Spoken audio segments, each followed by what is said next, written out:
Fala galera do Fora do Frame, aqui quem fala sou eu, Pedro Monteiro, e parece que desta vez o Fora do Frame está de volta. Nós vamos continuar falando sobre série, falando sobre filme, falando sobre várias coisas, só que de uma forma um pouco diferente. Eu acho que nesse primeiro vídeo, em que eu vou falar sobre La Casa de Papel, vocês vão notar um pouco dessa diferença e por que o canal precisou desse tempo para se reestruturar e para voltar melhor ainda. Bom, eu já falei que a gente vai falar sobre La Casa de Papel, então vamos falar sobre essa famigerada série. Eu já fiz um vídeo sobre a primeira parte da série que foi exibida pela Netflix, né? A Netflix dividiu a série em duas partes e botou a primeira parte no final do ano passado e a segunda parte lançou agora em abril. Eu resolvi convidar uma pessoa para falar junto comigo sobre a série. A convidada dessa vez foi a Amanda Mira, do site Mira na Tela. E ela vai conversar comigo sobre o que ela achou sobre a série e junto com isso eu vou falar as minhas opiniões sobre a série. Então a gente vai dividir um pouco a nossa opinião com vocês e debater um pouco sobre La Casa de Papel. Vambora? Estão preparados? O que vocês acham? O que vocês acharam disso? Deixa aqui nos comentários. Eu acho que aos poucos vocês vão entendendo do que eu estou falando, mas, enfim, vamos embora pro vídeo. Soy el fuego. Não é essa música, não. É Bella, tchau, Bella, tchau, Bella, tchau, tchau, tchau.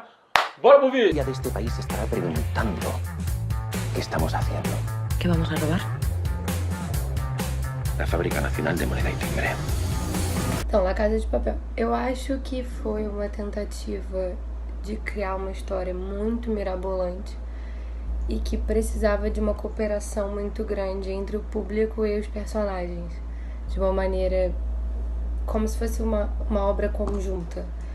Primeiro que os personagens tinham que passar aquela crença de que o que a gente estava vendo era verdade, de uma maneira ou de outra, tipo, dentro daquele mundo existe aquela possibilidade daquele assalto ao Banco Nacional de Moeda, existem aquelas pessoas e aquilo ali é crível. Eu acho que eles conseguiram fazer isso de uma certa maneira. E tinham que se conectar com o público. E de uma grande maioria de personagens, eu acho que isso aconteceu. Eu acho que existem muitas semelhanças com o próprio Prison Break. Da invasão a algum lugar e de um plano mirabolante de entrar em um lugar e sair desse lugar sem sofrer muitas consequências. Bom, eu achei muito interessante essa questão que a Amanda colocou quando ela fala sobre a gente acreditar no que a série está propondo pra gente. Porque realmente é um plano muito mirabolante, é uma questão muito complicada de você entender, como é que um cara vai criar um plano do nada e da onde ele vai tirar esse plano super mirabolante pra roubar a Casa da Moeda espanhola e fazer o maior roubo da história. Eu falei um pouco sobre isso no meu primeiro vídeo, mas eu vou falar aqui de novo. Eu acho que a série tem vários furos no roteiro quando ela fala sobre o plano do professor. Principalmente a questão do buraco aonde eles vão cavar, aonde eles vão sair. Ele não explica de onde ele tirou aquele buraco, ele simplesmente fala do buraco. Eu continuo insistindo nisso e eu acho que a série peca muito nessa questão do roteiro, porque ela consegue fazer em certos momentos que a gente acredite naquela questão, né, na importância do roubo e na importância do plano do professor. A comparação que ela faz com Prison Break é muito interessante, porque eu não gosto de Prison Break, eu acho que Prison Break é uma série de uma temporada só, que ela não deveria ter uma continuidade, ela não deveria ter uma continuação, assim como é a Casa de Papel. A Casa de Papel ela tem uma temporada só e ela não tem continuação. Isso eu acho muito perfeito, eu acho muito bem feito, ela dá um final pra série. Já Prison Break, os caras saem da prisão, depois resolvem voltar pra prisão, depois resolvem sair da prisão, depois resolvem voltar pra prisão de novo, e é uma confusão que você não sabe mais aonde eles estão e por que eles estão fazendo o que eles estão fazendo. Achei muito interessante isso, porque em alguns momentos de La Casa de Papel, você tem um pouco dessa dúvida, né? De, por que esses caras estão aí? A questão emocional dos personagens, ela sobressai sobre a questão do roubo em si. Então a série fica um pouco dialogando entre o emocional dos personagens e a questão do roubo, que é o principal fator da série, e não o relacionamento entre os personagens, o que acaba tornando, ao longo da série, acaba virando o principal fator da série, o relacionamento entre eles. Agora, sobre somente A Casa de Papel, eu acho que a arte da Casa de Papel é muito bonita, a fotografia dela é muito bonita. Você consegue diferenciar quando você tá num ambiente com aqueles personagens, aqueles 8, né, bandidos, e quando você tá fora daquele ambiente.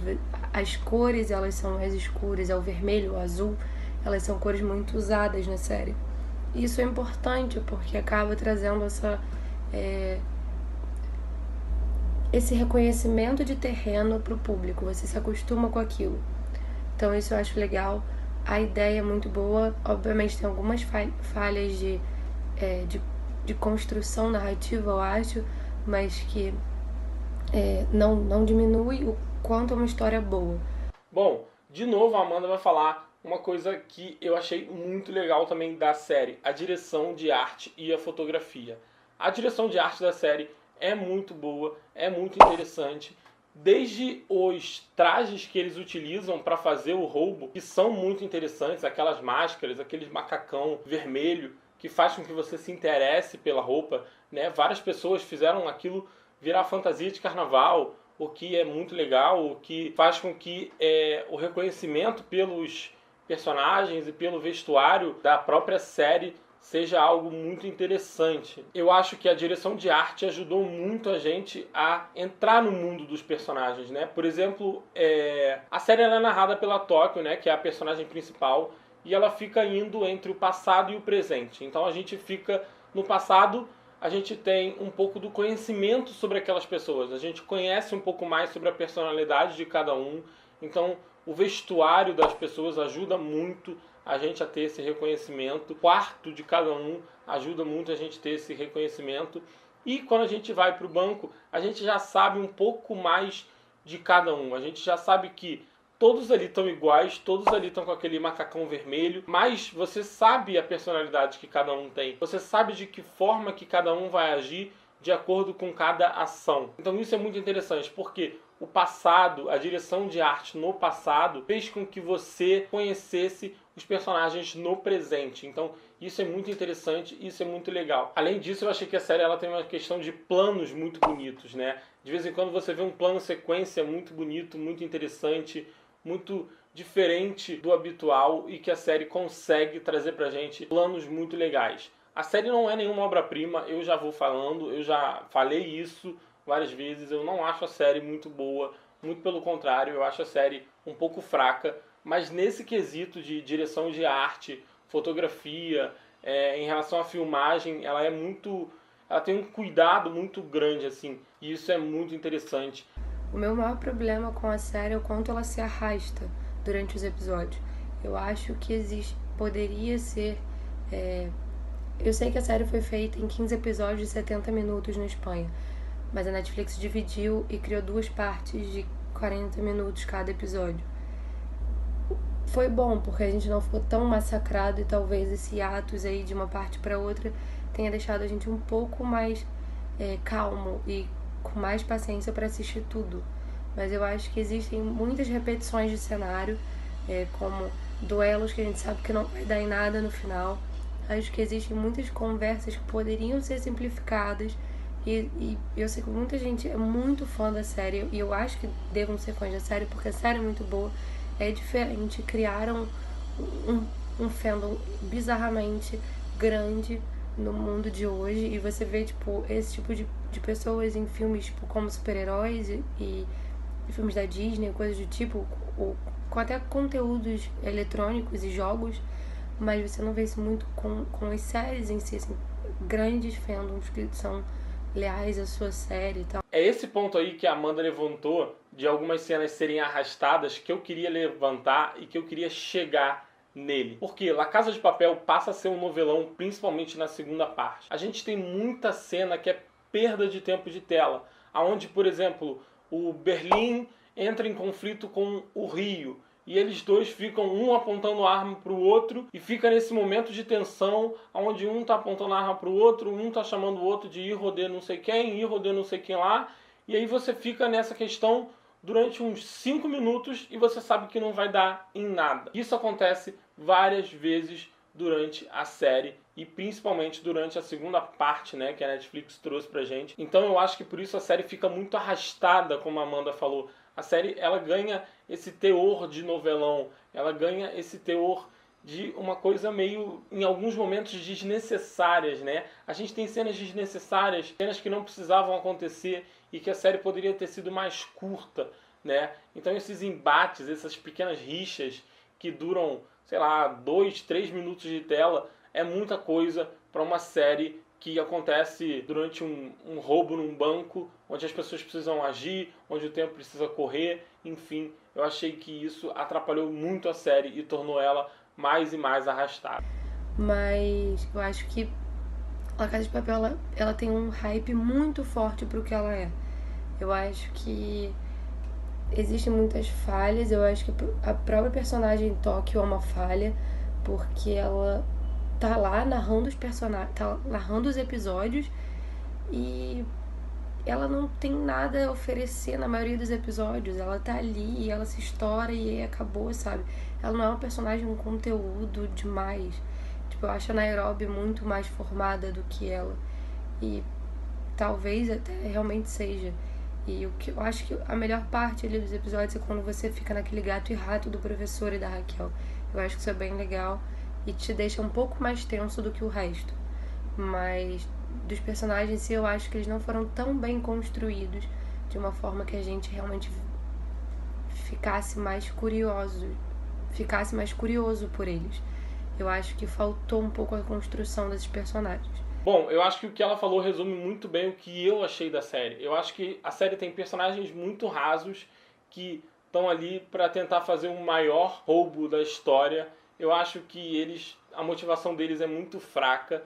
Eu acho que a personagem principal, a Tóquio, ela é a mais rasa de todas, o que não deveria ser. Eu acho que a Tóquio deveria ter uma motivação e uma forma de engajamento, uma forma de falar muito mais forte. Ela deveria ter ações muito mais importantes do que ela realmente tem. A gente tem o Berlim, que é um personagem secundário, digamos assim. Ele é tão importante quanto a Tóquio, mas ele tem ações mais importantes do que a personagem principal, que é a narradora da série, que conta a história pra gente. Então, assim, eu acho que La Casa de Papel, ela fica devendo muito, ela é muito arrastada, muito rasa e muito sem conteúdo, com conteúdo muito fraco. Eu acho que as pessoas se apegaram muito ao modo como ela é feita, a ideia, a questão da máscara, da roupa, e deixaram um pouco de lado a questão dos personagens, da construção da história, do roteiro, que tem vários furos na história. Então, assim, achei que La Casa de Papel é uma série bem fraca,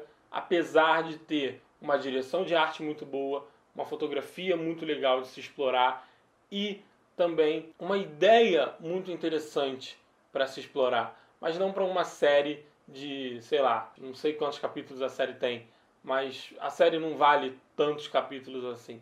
Eu achei que realmente La Casa de Papel ficou devendo e essa é a minha opinião sobre a série. O que vocês acharam sobre a série e o que vocês acham sobre esse novo estilo de vídeo? Gostaram? Não gostaram? Querem participar? Querem dar sua opinião? Comenta aqui, deixa aqui nos comentários o que vocês acharam. Não esquece do like, por favor, porque ele é muito importante para mim. Ele é muito importante para eu saber se vocês gostaram desse novo formato. E é isso. Um beijo e tchau. Bela tchau. Ou tchau. Só tchau. Só tchau. Só tchau. Sem bela tchau. Esquece bela tchau. Acabou bela tchau.